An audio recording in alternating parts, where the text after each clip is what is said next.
کا شکر ہے خدا نے ہمارا ایمان ہمیشہ مضبوط رکھا ہے، اور ہمیشہ خدا نے جو ہے وہ اٹھا کھڑا کیا، جب گر گیا ہوں تو یہ خدا نے اٹھا کر، یہ خدا کی رحمت ہے، اس کا فضل ہی ہے۔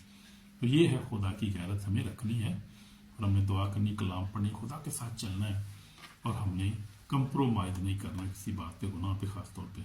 تو اگر ہم توبہ میں آج کی ضرورت، توبہ کی ضرورت ہے ہمیں آج، اگر مریض جو ہے وہ غیرت ٹھنڈی پڑ گئی ہے تو آج ہمیں توبہ کی ضرورت ہے، قیامت کے دن ہمیں اس حساب دینا پڑے گا۔ تو دعا کریں گے، آمین۔ ہم سے یسوع ہمارے پاک اور زندہ کا ہم تیرا شکر کرتے ہیں خدا، تو بچ کے ہم غیرت کے ساتھ تیری غیرت ہم رکھیں، تیرے کلام کی، تیرے ساتھ ہم محبت سے رہیں، اور سچا ہمارا ایمان ہو، اور خدا ہم سچی ہماری محبت تیرے ساتھ ہو، تاکہ ہمیں کہیں ضرورت پڑے تو ہمیں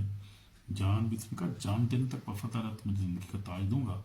ہمیں ایسے ہی کرنے کا فضل عطا کر، ایمان میں مضبوط کر، اپنے گناہوں کو معاف کر، ہمیں اپنی خون سے دھو کر پاک اور صاف، ساری برکات کی طرح شکر باپ یسوع مسیح کے پاک نام سے، آمین۔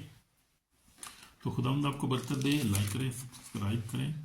اور پھر شیئر بھی کریں، اور جو ہے وہ کامیاب زندگی گزاریں۔ ابلیس آپ کا، شیطان آپ کا کچھ بگاڑ نہیں سکتا، خداوند ہمارے ساتھ ہے، اس کا کلام ہمارے ساتھ ہے، پاک روح ہمارے ساتھ ہے، گھبرانے کی ضرورت نہیں، دلیری کے ساتھ زندگی گزاریں۔ اب بس لکھیے، بس خدا کے تابع ہو، جو ابلیس کا مقابلہ کرو تم سے بھاگ جائے گا، آمین۔